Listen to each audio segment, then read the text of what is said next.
Hey, buddy. Sorry I forgot to pick the camera back up. It's been several hours later, and right now is 12:40. Yeah, it's 12:40 a.m. and I'm not tired, so I'm gonna be watching a little more videos. I usually watch my little YouTube videos, and it puts me to sleep, especially when I'm listening to some meditation music. But part two to the video from earlier when I said about my ex doing black magic.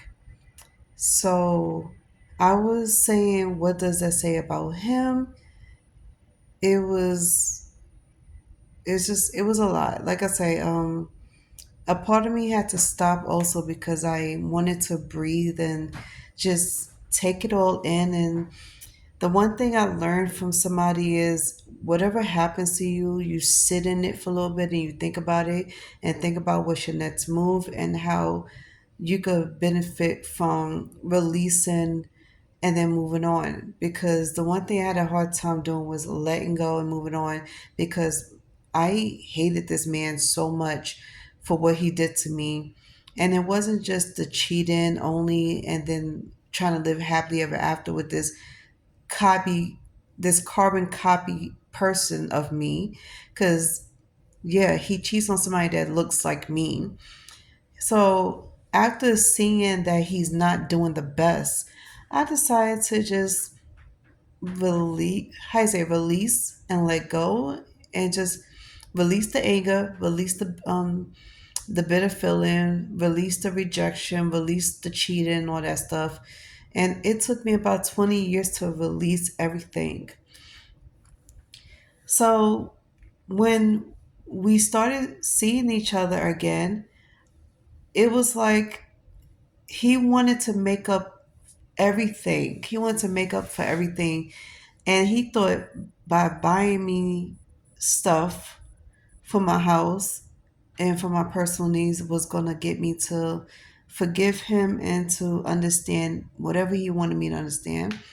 Honestly, I did not know what his motive was until the night he asked me, can he spend the night at my house? Then he made it how you say, he made it a habit. So coming Thanksgiving was coming, it was around the corner. This was in November. Mind you, we saw each other in October. We hung out for like the next 3 weeks. So we're well into November now. And everything was starting to look really good for me. Like I said, I'm deep into the school. I'm over here getting my school on, doing everything, and trying to catch up on life, period, because there was a lot I missed out on. But I noticed he was trying to make up for lost time. And like I said, he thought by buying me gifts was going to get me to forgive him and forget about all the wrongs he ever did. And then he said that the reason why he wanted to do so many things for me and to make me happy is because he thought since he never got a chance to do it when we was together back in those days, he wanted to make it up now. He wanted to make up for everything he did. And I was trying my best to see what he was trying to do. Like, okay, you probably had a good heart and your intentions behind this is probably good, but we're not going to forget about why you did what you did and what you did, period. So I told him that's the one thing I'm never going to do is forget about what you did. But I have forgave him. And because I forgave him, I didn't want him to think it was cold for let's be together, because at that time I was super, you know, dead set on moving on and not want to deal with him ever again. And as far as being friends go, I don't know. But so fast forward until I say about December, we had our last two conversations before I kicked him out of my life for good again. Because once again, he lied to me. And it seems like lying never stops with this man. So he made it a habit to want to keep spending the night in my house. and he was coming up with these sad ass excuses, trying to make me feel bad for him. I don't know why he thought he could play on my conscience and my heart, but I was a totally different person than the last time he ever seen me. Mind you, I was 17 years old the last time he seen me. So he thought in his mind he could play the same card that he did when I was 17 because I was a minor. Two, I was naive. I was sweet. I was this good little church girl. So he thought he could play on my conscience like he did before. So I told him, we need to talk. Because one thing I'm not going to let you do is try to play on my conscience, play with my heart, and trying to fuck with me or gaslight me in any way. I don't know who you think you're talking to, but I'm not your girlfriend. Your girlfriend is stupid as fuck, non educated, and possessive, and all this crazy shit. I am not like her. One, I stand up for myself. I have a backbone. So I always peep shit. I'm always quick to peep game. So I felt like he was trying to run game on me because he, like, ever since he saw my apartment, he wanted to now spend the night. So he asked me what I was doing for the holidays. I said nothing much. I'm probably going to be in my house. Who knows? It's unpredictable. So I told him usually I hang with my aunt and her kids for the holidays. So there's no telling what's going to happen this year. But then when my aunt called me and said she didn't want to do Thanksgiving this year, and I don't blame her because it was like very repetitive and stressful to have it to keep doing the same thing over and over. And you just want a little change. So I didn't blame her. So I ended up staying in my apartment. I cooked my own food, did my own thing that night. The only thing I didn't do was get drunk. But he asked to spend Thanksgiving with me. And at first I thought he just wanted to come over, have Thanksgiving dinner with me because he says that his family is not the best at all, meaning his girlfriend's family, who he called family. And he said he didn't want to spend Thanksgiving with them because of how they feel about him. They bump heads, whatever the case is. So I'm like, okay, whatever. You didn't need to give me a stupid ass excuse because I really don't give a shit. Because at the end of the day, anybody that wants to spend the holidays with me and you don't have nowhere to go, you have no family to be with, it's fine by me. You're more than welcome to come spend the holidays with me. I don't deny nobody food. So I was like, why not? Okay. And I told him that I do cook. I know how to cook because when we was together, he never seen me cook. He never see me in the kitchen. So I was like, well, this is your time to see me. And I said that we was only doing this friendship thing and we both agreed to it. So I was comfortable with that and he made me feel comfortable with that decision because like I say, I didn't know if he wanted to, start seeing me again. But at the same time, why would you want to date me again when you already got the carbon copy of me? You are dating somebody that looks like me and tries to be like me in order to keep you. So you would think you would be happy with this bitch, right? So I guess he wasn't too happy with her because he was always making excuses to come over here. And it's not just to hang out. He was talking about spending the night. So he asked me, can he spend 5 days? What was supposed to be 3 days turned into 5 days at first to for the holidays. So I told him, well, I'm only on vacation for 4 days for my school because my school is a Jewish school. So we only get 4 days. So once we're done, that was it. But he stayed for 5 days in my house, slept on my couch. He fell in love with my couch, and that's why. So I was like, okay, whatever. So I thought it was kind of strange to want to stay here for 5 days. I understand if it was like 1 to 2 days because of Thanksgiving, the eve of Thanksgiving, then Thanksgiving Day, then you're out the next day. But he got so comfortable in my apartment to the point he stayed for 5 days. Now, granted, the first 3 days he was here, it was like really nice it was really good to have him here because we got to have fun. We got to talk. We listened to music, and we were just talking shit, just being two friends, whatever, watching football, whatever cases, watch the parade, whatever. But then he ended up staying for 2 more days. And by the fourth day, I was already over him, for him to leave. And then the fifth day, I couldn't wait for him to leave. So when he finally told me he was ready to go home, I was super relieved because for some reason it just got so uncomfortable and awkward, and I didn't know what to say to him, and I didn't know how to say anything without being mean. So I was like, you know what, eventually he's gonna get tired, he's gonna see my body language, he's gonna understand that it's time for him to go, because he already overstayed his welcome by staying here for 3 days. And mind you, I never had nobody stay in my house. Sorry, hold on. Okay. Sorry about that. It's just my bed is not cooperating with me. But like I said, he was just getting a little bit too comfortable. And then I asked him what was the real reason behind him wanting to stay in my house for 5 days, because I'm like, this holiday don't last for 5 days. It only lasts for one day. So he finally told me the truth about his situation with his girlfriend. Talk about, well, these two haven't been seeing eye to eye. They don't date no more. They don't touch each other no more. They don't have fun. They don't do nothing. They don't do couple shit anymore. So I summed it up to that, and I was like, okay, well, since you having your little hard times and y'all having your little disagreements and stuff like that, why don't you talk to her?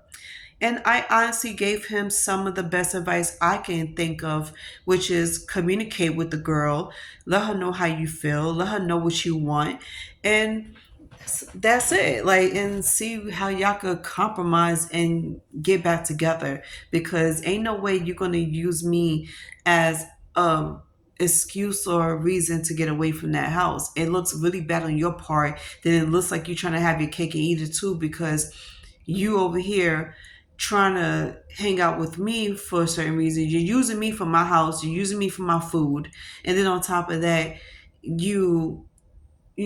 try to make it a habit to sleep with me.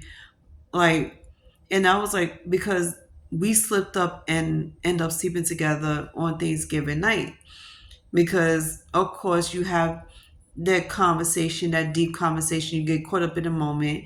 And then on top of that, it's like you starting to realize how much you fucked up. You realize that you miss me. You miss the company we kept with each other. And you just miss the memories that we had, because he was sitting here telling me some of the best memories he had with my family and me. So I'm like, okay, fine, whatever. So long story short, after I finally put two and two together after that whole week, I finally had the courage to really end that chapter for good.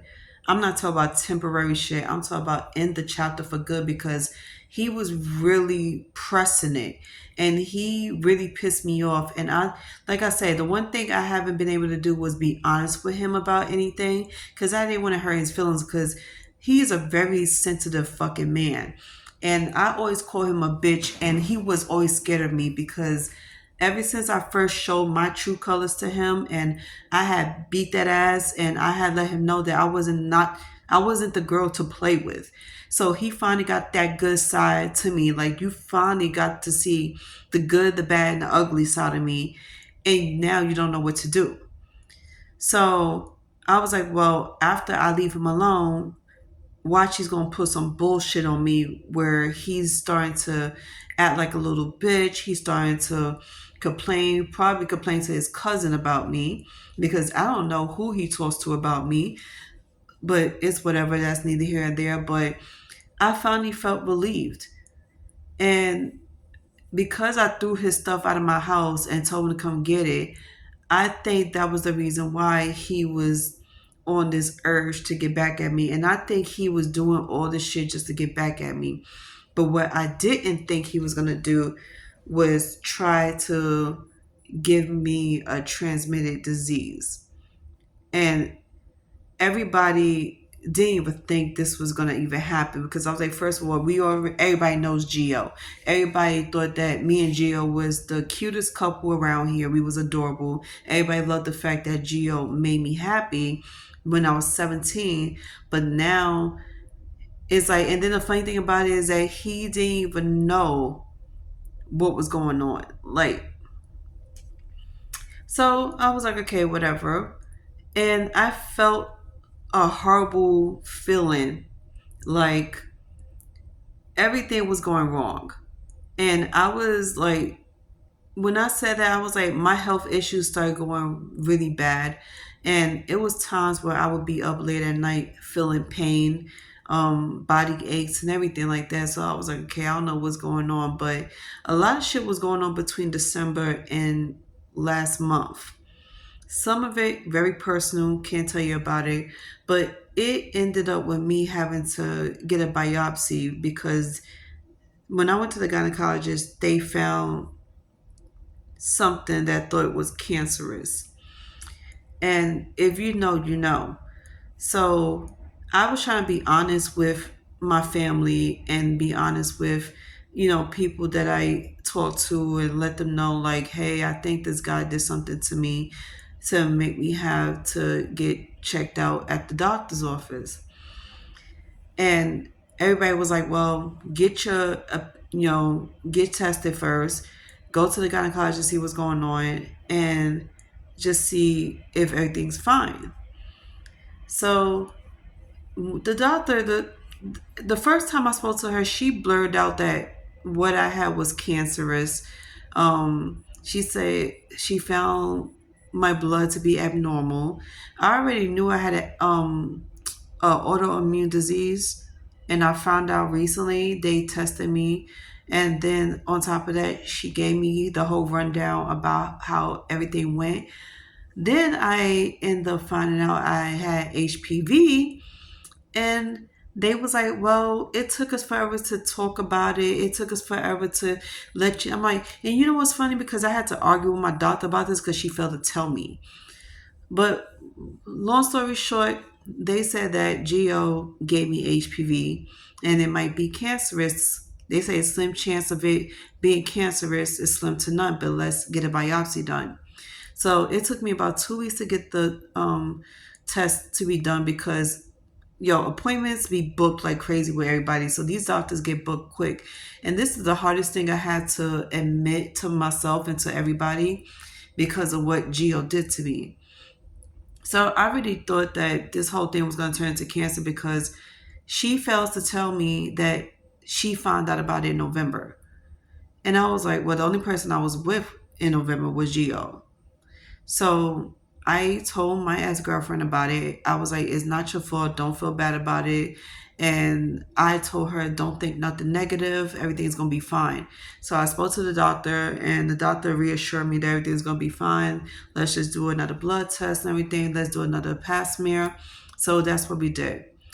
And they say, well, what happened to you in November, between November and now? I was like, well, November, I was with Geo, and we were seeing each other for like about 3 weeks, 3.5 weeks. It wasn't even a full month yet, because he was already showing his true colors. And that's when I busted him for lying to me about him and his girlfriend that he lives with, how they wasn't really fighting. It was just the fact that he wanted his cake and eat it too, because he was trying to be like his ex-best friend, who was my ex-boyfriend, Sean. Because one thing about Gio I noticed was he likes to follow trends. So whatever his friends would do or his family would do, he would try to do it and think he could get away with it. Because my ex tried to hold down 2 relationships and thought nobody was going to find out about it.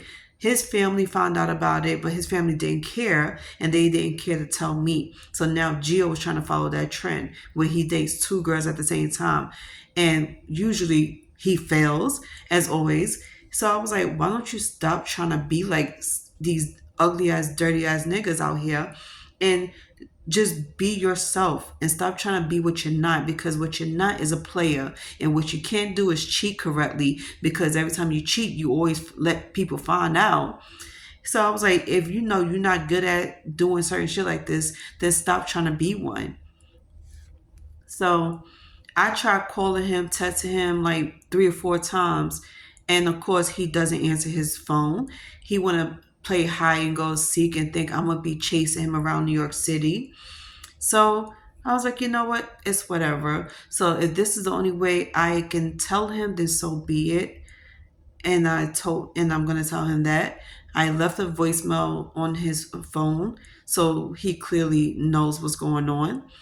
But moral of the story is be careful who the fuck you fuck with. And like I said, be careful who you date, even if it's just the beginning stages, because the minute somebody exposed to you their dark side, and is mostly about spiritual practices and doing all these type of spells and binders and stuff like that, even if you wishing somebody harm or you wishing somebody ill, whatever, that is still a form of black magic, because you're over here speaking into existence, into the universe of what you want this person to go through. And I highly suggest y'all run the other way if y'all ever find that out from any of these spiritual guys out here.